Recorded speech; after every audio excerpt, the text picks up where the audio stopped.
तो चलिए आज से हम स्टार्ट करेंगे अपनी क्लास 10 मैथ। ठीक है, जिसमें यहाँ सबसे पहले हम पढ़ेंगे द्विघात समीकरण। ठीक है, द्विघात समीकरण से जुड़ी हम एक छोटी से छोटी बात को बिल्कुल आसानी से बिल्कुल बेसिक से क्लियर करेंगे। द्विघात समीकरण क्या होता है, द्विघात समीकरण का मानक रूप क्या होता है, इसका क्यों पढ़ते हैं हम द्विघात समीकरण।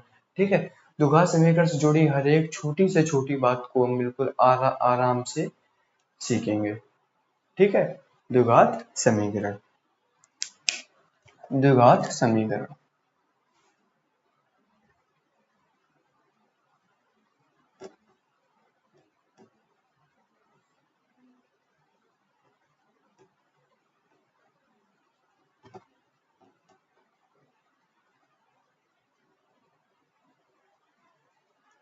द्विघात समीकरण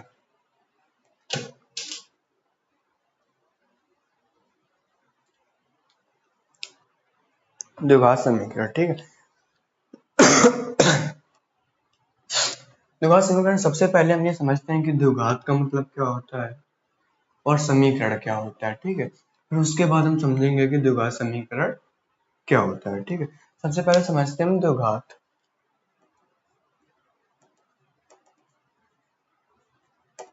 द्विघात,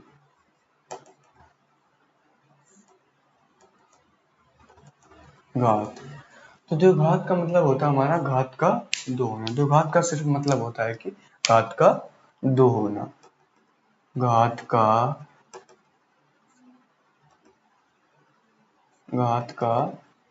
दो होना।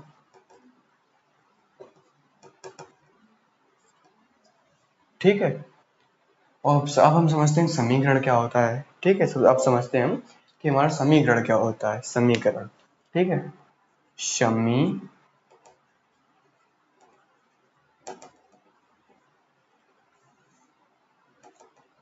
समीकरण दो राशियों में दो राशियों में समानता दिखाने वाले गणितीय कथन को हम समीकरण कहते हैं। ठीक है, समझते हैं समीकरण। दो राशियों में दो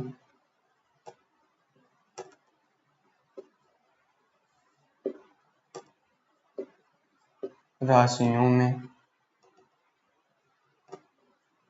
समानता दिखाने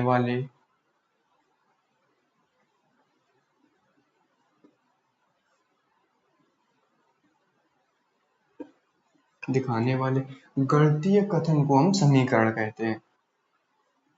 गणितीय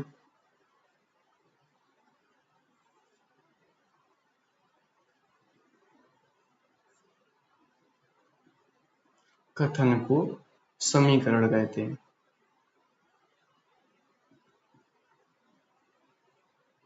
समीकरण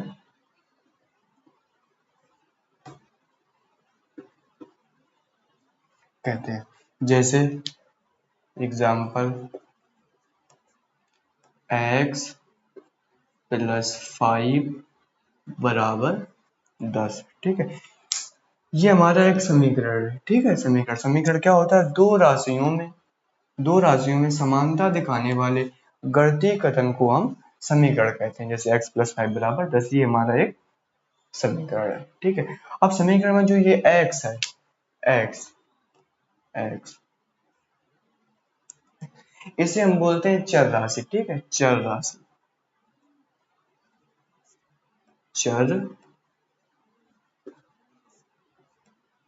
राशि। और जो ये 5 है और 10 है, इसे हम बोलते हैं अचर राशि। ठीक है, जो ये हमारा 5, 10 है, ये इसे हम बोलते हैं अचर राशि।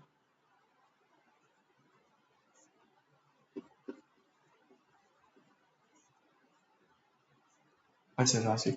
अब हम ये समझते हैं कि चर राशि क्या होती है, अचर राशि क्या होती है। ठीक है, चर राशि, तो हमारी जो चर राशि होती है जिसका मान, जो x है ये चर है और ये 5, 10 है ये हमारी अचर राशि। ठीक है, तो चर राशि जिसका मान परिस्थिति के अनुसार बदलता रहता है उसे हम चर राशि कहते हैं। ठीक है, जिसका मान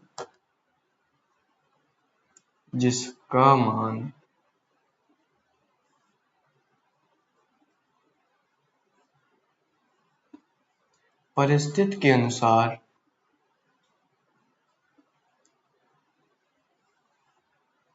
परिस्थिति के अनुसार बदलता रहता है।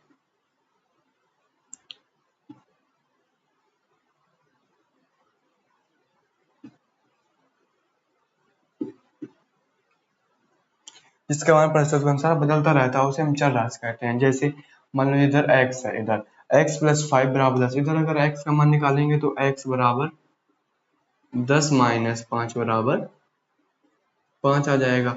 अब इधर अगर 10 की जगह हमारा मान लो कितना कुछ भी मतलब 7 हो, x प्लस 5 बराबर 7, तो x का मान कितना आएगा, x बराबर 7 माइनस 5 बराबर 2 आ जाएगा। ठीक है, इधर x का मान 5 आ रहा है, इधर x का मान 2 आ रहा है। ठीक है, तो जो ये चर राशि होती है, जो हमारे चर राशि होते हैं, उनका मान परिस्थिति पर निर्भर करता है। ठीक है, इनका मान परिस्थिति के अनुसार बदलता रहता है। ठीक है, जो चर राशि होती है उनका मान परिस्थिति के अनुसार बदलता रहता है, और जो हमारी अचर राशि होती है इसका मान अचर राशि जैसे 5 है, 10 है। ठीक है, तो चर राशि है, इसमें चर राशि जो समीकरण में जो चर राशि है, x की जगह कुछ भी हो सकता है, X Y Z A B C D X Y Z कुछ भी हो सकता है। ठीक है, जो हमारी अचर राशि आप समझते हैं, अचर राशि, अचर राशि जिसका मान समय के अनुसार नहीं बदलता है, जिसका मान कभी नहीं बदलता उसे हम अचर राशि बोलते हैं। जिसका मान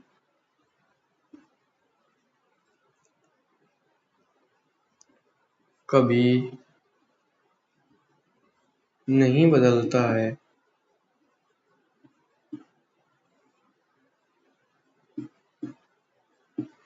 जिसका मान कभी नहीं बदलता उसे हम अचर राशि बोलते हैं। एक्स की जगह हमारा कुछ भी हो जाए, उसे एक्स की जगह कुछ हो जाए, हमारा 5 10 पे कोई फर्क नहीं पड़ेगा।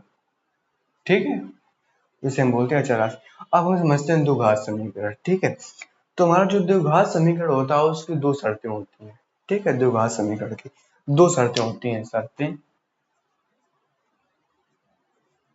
जो हमारा द्विघात समीकरण होता है उसकी दो शर्तें होती हैं। नंबर एक, समीकरण में जो ये चर होता है, समीकरण जो है हमारा ये, इसमें जो चर पद होता है, चर चर चर पद की, समीकरण में चर पद की, चर पद होता है समीकरण में, चर पद की अधिकतम घात 2 होनी चाहिए। ठीक है, 2 से ज्यादा नहीं हो सकती। समीकरण में लिखते हैं, समीकरण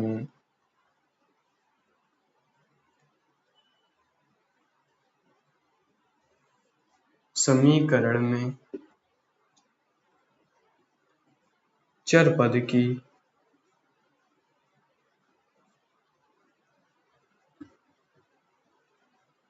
अधिकतम घात,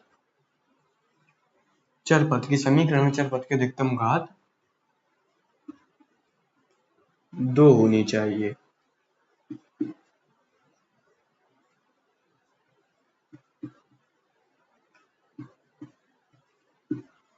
ठीक है, शर्त नंबर 2।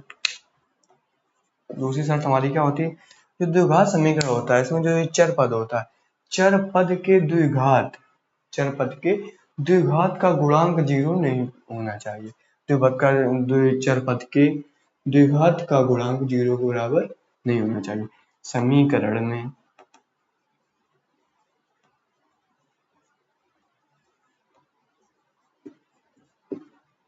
चर पद के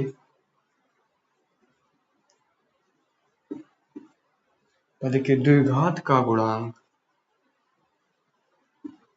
चर पद के द्विघात मतलब एक्स स्क्वायर। ठीक है, चर पद के द्विघात का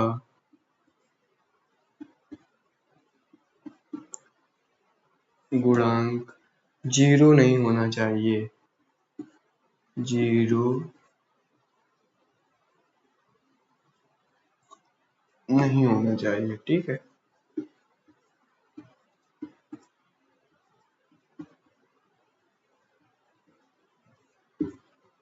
0 नहीं होना चाहिए। इस एग्जाम्पल में हम समझते हैं, जैसे मान लो एग्जाम्पल 4x स्क्वायर प्लस का 2x बराबर 1। ठीक है, अब जो ये हमारा समीकरण दिया है इसमें जो चर पद है, ये चर पद चर पद, समीकरण में जो चर पद है, चर पद की अधिकतम घात 2 होनी चाहिए। इसमें चर पद है, ये चर पद की अधिकतम घात कितनी है, इसमें 1 है 2 है, ठीक। तो इस समीकरण में जो चर पद की अधिकतम घात है वो कितनी है, 2 है, ठीक है। पहली शर्त लागू हो रही है। इसमें ये जो समीकरण है इसमें एक्स स्क्वायर चर पद की द्विघात, चर पद की द्विघात का गुणांक 0 नहीं होना चाहिए। इसमें जो चर पद की द्विघात का गुणांक है कितना, 4 है, ठीक है। जो ये समीकरण है इसमें हमारी दोनों शर्तें लागू हो रही हैं, ठीक है, कि चर पद की अधिकतम घात 2 होनी चाहिए, चर पद के द्विघात का गुणांक 0 नहीं होना चाहिए। तो ये हमारा समीकरण द्विघात समीकरण होगा, ठीक। अब जैसे मान लो हमें कोई समीकरण दिया, उसमें अगर ये दोनों शर्तें हमारी लागू हो रही हैं तो वो समीकरण हमारा द्विघात समीकरण होगा। यदि ये दोनों शर्तें लागू नहीं हो रही हैं तो वो समीकरण हमारा द्विघात समीकरण नहीं होगा, ठीक है। अब हम समझते हैं द्विघात समीकरण की परिभाषा। द्विघात समीकरण क्या होता है, द्विघात समीकरण, द्विघात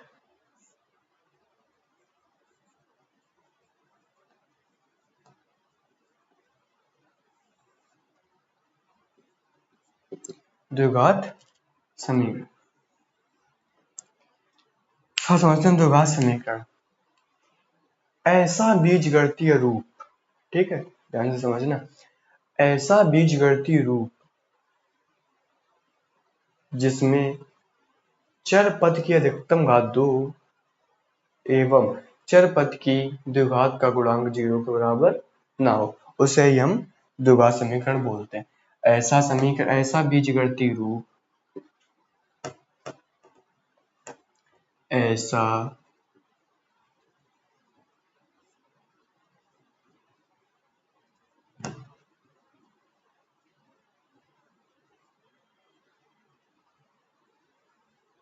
ऐसा बीजगणितीय रूप जिसमें चर पद की अधिकतम घात 2 हो, जिसमें चर पद की, जिसमें चर पद की अधिकतम घात, चर पद की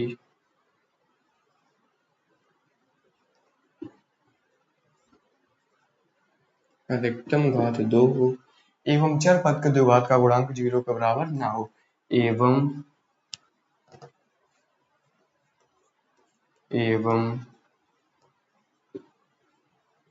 चर पद के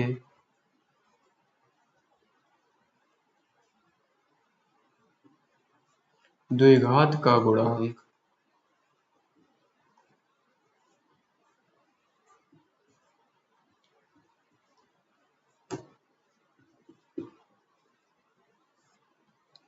का गुणांक 0 ना हो, चर पद के द्विघात का गुणांक 0 ना हो, द्विघात समीकरण कहलाता है। ऐसा बीजगणितीय रूप जिसमें चर पद के अधिकतम घात 2 हो एवं चर पद के द्विघात का गुणांक 0 ना हो, उसे हम द्विघात समीकरण बोलते हैं। जैसे example x square plus 2x बराबर 4। तो जो ये हमें समीकरण है, ऐसा समीकरण, ऐसा बीजगणितीय रूप है जिसमें चर पद, इसमें जो चर पद है x, इसकी अधिकतम घात कितनी है 2, चर पद की अधिकतम घात 2 एवं चर पद के द्विघात, चर पद के द्विघात एक्स स्क्वायर यानी एक्स स्क्वायर, ठीक है, चर पद के द्विघात का गुणांक 0 ना हो। इसके चर पद के एक्स स्क्वायर का गुणांक कितना है 1, ठीक है, चर पद के द्विघात का गुणांक 0 ना हो, उसे हम द्विघात समीकरण बोलते हैं। जैसे, ठीक है, कोई समीकरण है उसमें अगर उसके चर पद है उसकी अधिकतम घात 2 एवं एक्स स्क्वायर के चर पद के द्विघात का गुणांक 0 ना हो तो वो समीकरण हमारा द्विघात समीकरण होगा, ठीक है। अब हम समझते हैं द्विघात समीकरण का मानक रूप। मानक रूप, मानक रूप, द्विघात समीकरण जो मानक रूप होता है वो होता है ए एक्स स्क्वायर प्लस का बी एक्स प्लस का c बराबर 0। ये हमारा मानक रूप, द्विघात समीकरण का मानक रूप होता है। इसमें a और b और c अचर राशियां होती हैं। a, b और c अचर राशियां,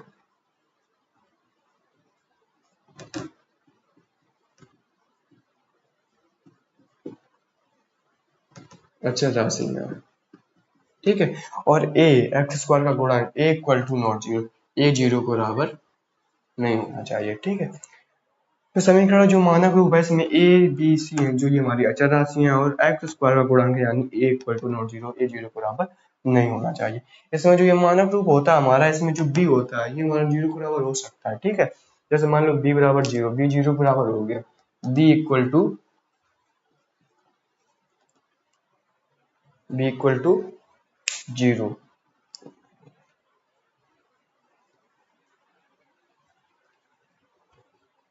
ठीक है। जैसे मान लो b जीरो के बराबर हो गया, ठीक है।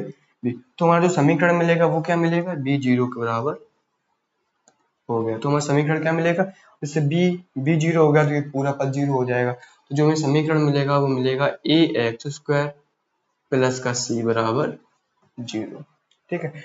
इसे हम बोलते हैं शुद्ध द्विघात समीकरण, क्योंकि इसमें x की सिंगल पावर वाला पद नहीं है, इसे हम बोलेंगे शुद्ध द्विघात समीकरण,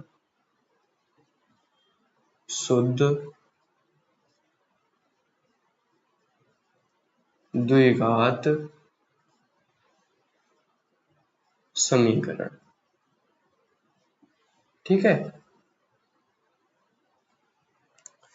द्विघात समीकरण जो मानक रूप होता है X square plus B X plus C बराबर जीरो, इसमें हमारा a जीरो के बराबर नहीं होना चाहिए, b है वो जीरो के बराबर हो सकता है, ठीक है।